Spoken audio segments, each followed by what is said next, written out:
Today on Public Eye News, cougar sightings are on the rise in the Upper Peninsula, and a girl was rescued by police after she used a distress signal popularized on TikTok.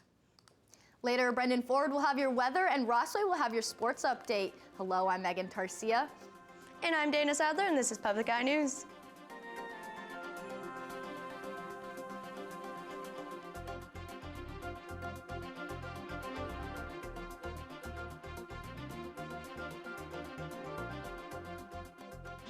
Cougar numbers seem to be rising in Michigan, with sightings of cougars hitting double digits in Michigan for the first time in 2019. The DNR's recordings show more sightings in the last 3 years than it did during the previous decade, with 10 sightings of cougars in the Upper Peninsula confirmed to have been seen this year alone, and 15 confirmed sightings last year. The DNR cannot be sure how many of these sightings were unique or were the same small group. They also cannot estimate how many cougars may be in Michigan at any time, but presume that it is a small number. No evidence has been found of a breeding population in Michigan. Michigan State University researchers are collecting data on the Great Lakes shorelines. The project is funded by the National Science Foundation and involves collecting information in several ways, including a drone program and a mobile app. This project is important to the future of lake shores and future research to help protect the lake shores. The results will be published online and analyzed in scientific publications. The U.S. Environmental Protection Agency plans to soon start the testing of 300 homes in Benton Harbor, Michigan, who have been affected by the lead water crisis. They plan on going to all of these homes to check certified filters given to the area residents by the state to remove lead from the drinking water. Starting next week, officials plan on collecting water through the filters and water that does not run through the filters to test how much lead is in the original water and how much is being filtered out. This process will take several weeks, and each visit is expected to take around 30 minutes to complete. Michigan Governor Gretchen Whitmer has promised to spend millions of dollars to replace the city's lead service lines and hopefully solve these residents' water crisis. Former ski resort Sugarloaf in Leelanau County, northwest of Traverse City, Michigan, which has stood vacant for the past 2 decades, has begun demolition. The township is very excited to see the buildings come down, as they were said to be health and safety violations. The owner of the property has not yet been identified, so it is not yet clear what is to come for the area in the future. And the Michigan Department of Transportation will now be using a 23% saline solution salt water instead of rock salt in an effort to save up to 40% salt and millions of dollars, as well as prevent as much salt runoff from affecting nearby streams and wetlands.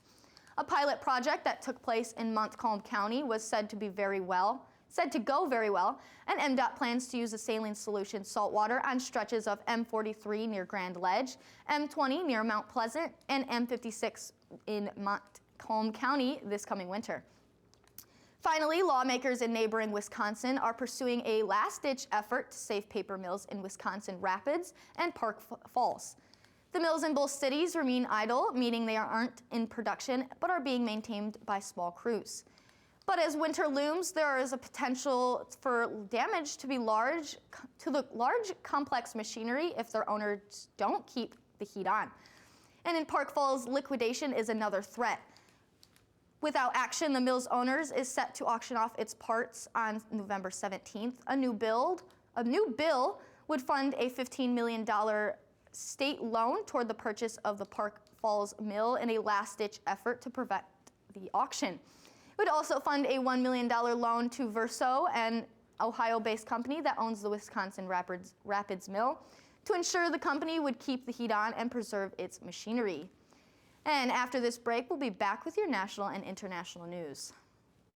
On Family Pictures USA, we're a cowboy state. It's not all about Mickey Mouse and the beaches. we explore Florida's Paradise Coast through family photographs and stories. There were no roads. The way that people got here was by boat. They're called as the birthplace of Naples. Okay. We say you come to 3rd Street for glamour and for good times. We're maintaining our lives and our beliefs the way the Creator wanted us to. Tonight at 9 on WNMU-TV. Welcome back. A TikTok domestic violence hand signal helped save a girl yesterday in Kentucky. The campaign, called Signal for Help, started by the Canadian Women's Foundation, spread across social media in 2020 as a way for domestic abuse victims to seek help using a nonverbal cue. The signal consists of tucking your thumb into your open palm, then folding your four other fingers over your thumb. Thankfully, the girl knew the signal, and so did the motorist who reported the sighting. The 61-year-old man who had taken the minor was placed under arrest and charged with first-degree unlawful imprisonment. And many are demanding answers following the deadly tragedy at the Astroworld Music Festival in Houston. 8 people were killed when a crowd pushed forward after rapper Travis Scott took the stage. The oldest victim was 27 years old, and Lilia Luciano reports from Houston.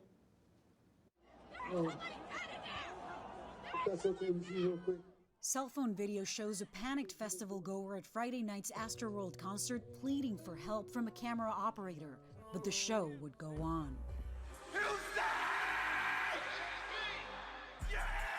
Authorities say when Scott took the stage at approximately 9 p.m., the crowd of more than 50,000 rushed forward. People began passing out in the crush. Video shows first responders treating the injured, but authorities say they were overwhelmed. By the end of the night, at least 8 people would die, with more than a dozen hospitalized and scores injured as the crowd surge spun out of control. Kayla J. was there and says she tried to shield a man who had fallen to the ground, but she now fears he's among the dead. I just held his hand until he let go. Roughly half an hour after the show started, it was declared a mass casualty event. Later on, Scott stopped his set to help someone in the crowd, but started again soon after. His show didn't end until about 10:10 p.m., almost 40 minutes after the mass casualty event had been declared. On Saturday, Houston Chief of Police Troy Finner defended the decision. We have to worry about riots. There was a cooperation and discussion between promoters, our fire department, the police department. Scott posted this video on Instagram the next day saying he was unaware of the severity of the situation in the crowd. I'm honestly just devastated, and I could never imagine anything like this just happening. But some survivors say authorities did not do enough, like Basil Baig. He was at the festival with his brother Danish, who was killed in the crowd. He got lost in the crew. I looked over my shoulder. He was there 1 second, and he wasn't. He did not deserve this. He did not deserve this. He did not deserve this. Okay? Both Scott and the concert promoters at Live Nation say they've been cooperating with local authorities, and now police say their narcotics unit became involved after a security guard alleged that he was pricked on the neck with a needle and had to be resuscitated with Narcan. However, at this point, there's no evidence to indicate that that incident had anything to do or triggered the deadly crowd surge. Lilia Luciano, CBS News, Houston. An oil tanker in Sierra Leone exploded this past Friday, killing nearly 100 people and severely injuring many others.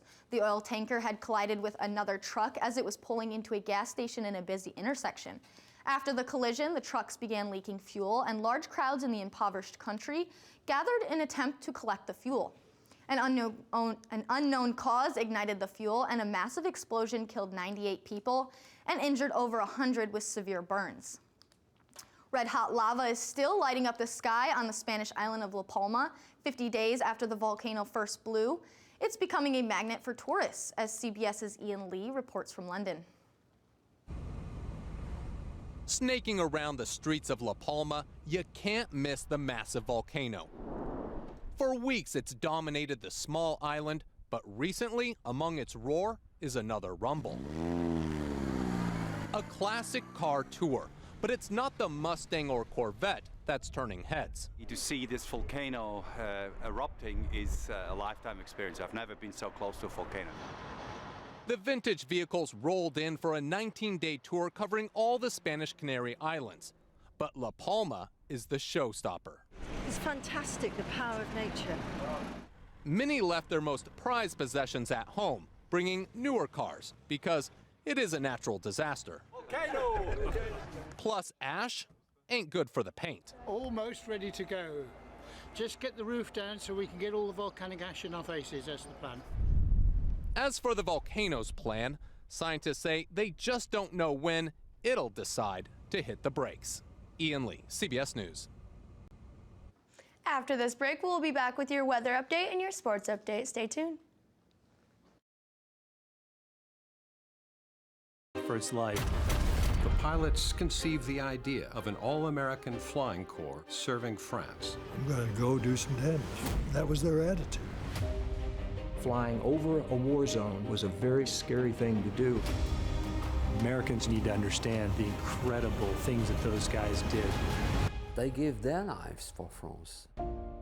Sunday night at 7 on WNMU-TV.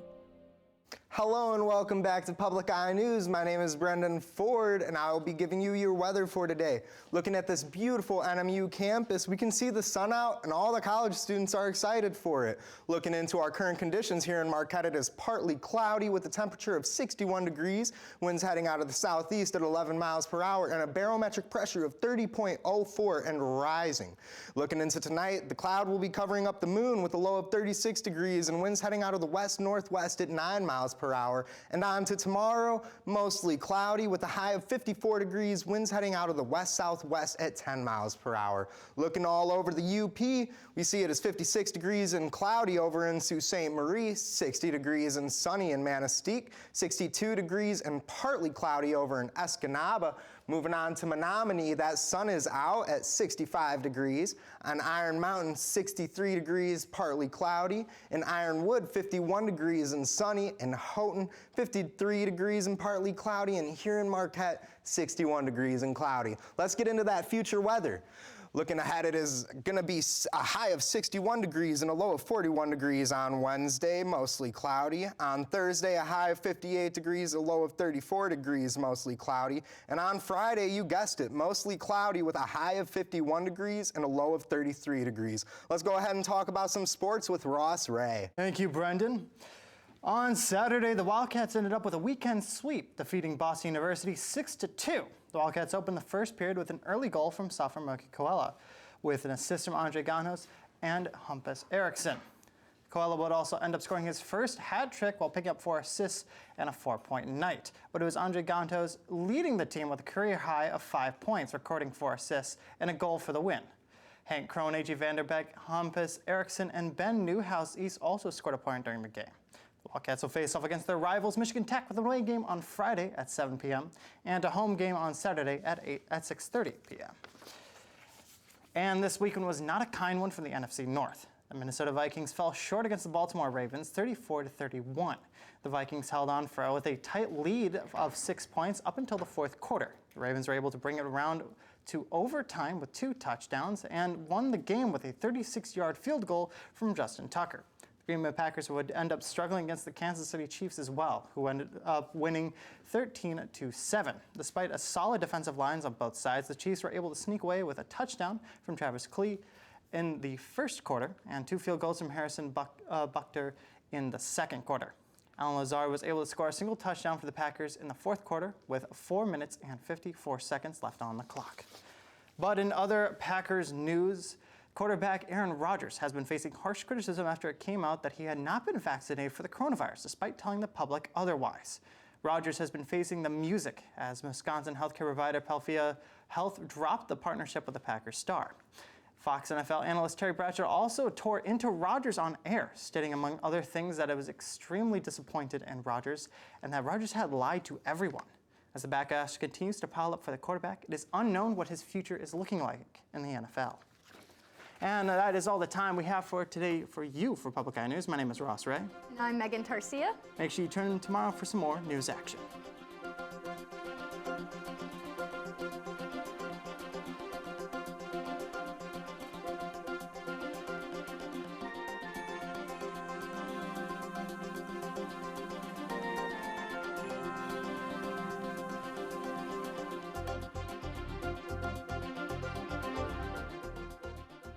The preceding program was produced by WNMU-TV, Northern Michigan University Public Television, in studios located in Elizabeth and Edgar Hardin Hall.